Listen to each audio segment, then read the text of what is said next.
Yuk kita identifikasi searah jarum jam. Pertama, nukleus. Terdiri dari selaput membran, nukleolus, dan kromatin. Membran plasma, ribosom, aparatus Golgi, lisosom, mitokondria, peroksisom, mikrofili, sitoskeleton terdiri dari mikrofilamen, filamen intermediate, dan mikrotubulus. Sentrosom, flagel, retikulum endoplasma kasar, dan yang terakhir retikulum endoplasma halus.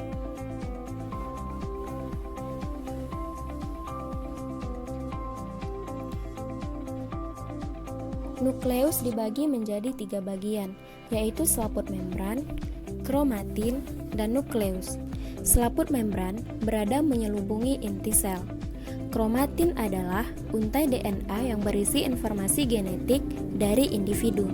Kemudian, nukleolus adalah anak inti yang memproduksi ribosom. Nah, di sini gambaran lebih jelas mengenai nukleus. Lihat pada bagian 1. Bagian terluar dari nukleus adalah selaput membran, kemudian kromatin, dan pada bagian paling dalam yang berwarna lebih gelap adalah nukleolus. Lihat pada bagian 2. Jika kita melihat selaput membran lebih dekat, kita akan melihat banyak sekali pori-pori. Pori-pori ini berfungsi sebagai pintu keluar masuknya molekul dan ribosom. Pada bagian 3, menunjukkan selaput membran yang dilihat dari bawah mikroskop. Pada bagian 4 adalah kromatin. Bentuknya tidak beraturan. Kromatin ini bermanfaat ketika sel akan melakukan pembelahan. Lanjut pada bagian 5. Ini merupakan penampakan nukleus jika dilihat dari bawah mikroskop. Nukleus adalah bagian yang paling jelas terlihat saat menggunakan mikroskop daripada organel yang lain. Jika diperbesar lagi, kita akan melihat banyak pori-pori seperti pada bagian 6. Retikulum endoplasma terdiri dari 2 jenis, yaitu retikulum endoplasma kasar dan retikulum endoplasma halus. Retikulum endoplasma kasar terbentuk kantong, sisterna, dan terdapat ribosom pada permukaannya. Fungsinya untuk sintesis protein, sedangkan retikulum endoplasma halus berbentuk tabung dan tidak terdapat ribosom pada permukaannya. Fungsinya untuk sintesis lipid, metabolisme protein, dan detoksifikasi racun. Retikulum endoplasma letaknya berada di sekitar inti sel. Hal ini karena nRNA keluar dari inti sel akan diproses di retikulum endoplasma dan ribosom. Ribosom sangat berperan penting dalam sintesis protein. Ada 2 jenis ribosom, yaitu ribosom bebas dan ribosom terikat. Ribosom bebas berada di sitosol. Protein yang dihasilkan biasanya untuk keperluan sel itu sendiri. Sedangkan ribosom terikat berada di permukaan retikulum endoplasma. Protein yang dihasilkan biasanya untuk enzim atau struktural. Pada bagian 1 adalah penampakan ribosom yang berada di retikulum endoplasma. Titik gelap adalah ribosom. Pada bagian 2 adalah bentuk ribosom yang terdiri dari 2 unit, yaitu unit besar dan unit kecil. Pada bagian 3 menunjukkan model komputer untuk ribosom. Nah, setelah protein disintesis oleh ribosom, selanjutnya protein akan menuju aparatus Golgi dalam bentuk kantong vesikel. Kantong-kantong ini melalui jalur mikrotubulus menuju aparatus Golgi. Setelah sampai, protein akan memasuki proses packaging. Berikut adalah gambar aparatus Golgi berbentuk kantung-kantung. Pada bagian A adalah sisi cis, yaitu sisi penerimaan vesikel. Pada bagian B adalah sisi trans, yaitu sisi pengiriman vesikel. Nah, untuk prosesnya dimulai dari bagian 1. Vesikel datang dari sisi cis. Bagian 2, vesikel akan bergabung dan membentuk sisterna Golgi yang baru. Bagian 3 adalah maturasi atau pematangan sisterna. Sisterna Golgi akan menuju sisi trans.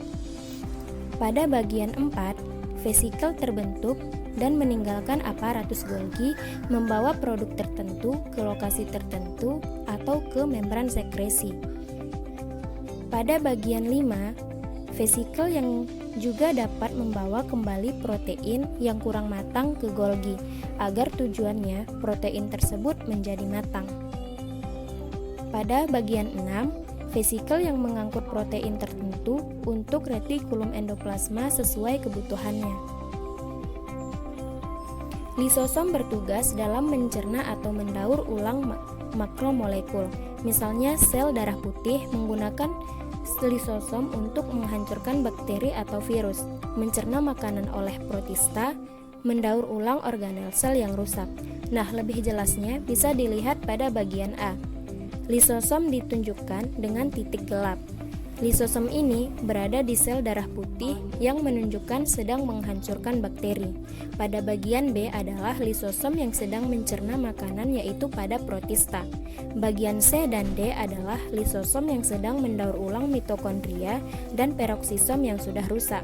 Molekul dari hasil cerna akan dimanfaatkan kembali oleh sel. Mitokondria adalah organel yang menghasilkan energi berupa ATP. Energi tersebut didapat dari pengolahan gula, lemak, atau bahan bakar lain. Perhatikan pada gambar tersebut. Mitokondria mempunyai dua membran luar dan membran dalam. Membran dalam membentuk lekukan-lekukan yang disebut krista. Adanya lekukan ini menjadikan area respirasi lebih luas. Di dalam mitokondria juga terdapat ribosom dan DNA. Peroksisom adalah organel yang bertugas melakukan oksidasi terhadap senyawa berbahaya yang ada di dalam sel. Peroksisom akan mentransfer hidrogen ke oksigen sehingga menjadi hidrogen peroksida. Sifat hidrogen peroksida adalah toksit. Oleh karena itu, peroksisom akan mengubahnya menjadi air.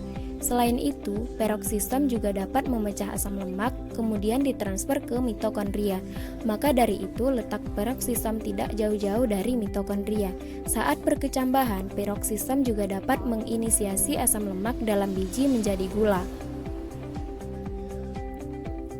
Sitoskeleton adalah serat-serat yang bertugas memberi sokongan dan mempertahankan bentuk sel.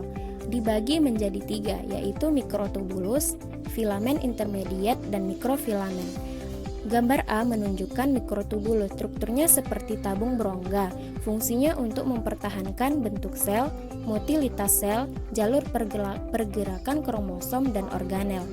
Gambar B menunjukkan mikrofilamen. Strukturnya seperti dua tali teranyam. Fungsinya untuk perubahan bentuk sel, kontraksi otot, dan pembelahan sel. Gambar C adalah filamen intermediate. Strukturnya seperti serat kabel fiber, fungsinya untuk tambahan organel, serta pembentukan lamina nukleus. Sentrosom terdiri dari 2 sentriol. Sentriol terdiri dari 9 set mikrotubulus. Setiap set mikrotubulus ada 3 mikrotubulus. Sentrosom sangat berperan dalam proses pembelahan sel, yaitu dalam pembentukan benang gelendong untuk menarik kromosom. Fungsi lainnya adalah berperan dalam inisiasi sitokinesis dan penentuan arah tumbuhan akson saraf. Flagel adalah organel yang berfungsi untuk pergerakan sel. Letaknya menjulur keluar dari sel. Flagel tersusun atas mikrotubulus, kemudian akan diselubungi oleh membran plasma. Ketika flagel ini aktif, maka sel akan bergerak. Contohnya adalah sel sperma. Mikrofili adalah eksistensi dari membran plasma untuk memperluas permukaan. Beberapa organ mempunyai mikrofili, misalnya organ penyerapan yaitu usus ataupun ginjal. Tujuannya adalah agar proses penyerapan menjadi lebih cepat. Membran plasma adalah bagian terluar dari sel, terdiri dari fosfolipid ganda yang bersifat semi-permeabel.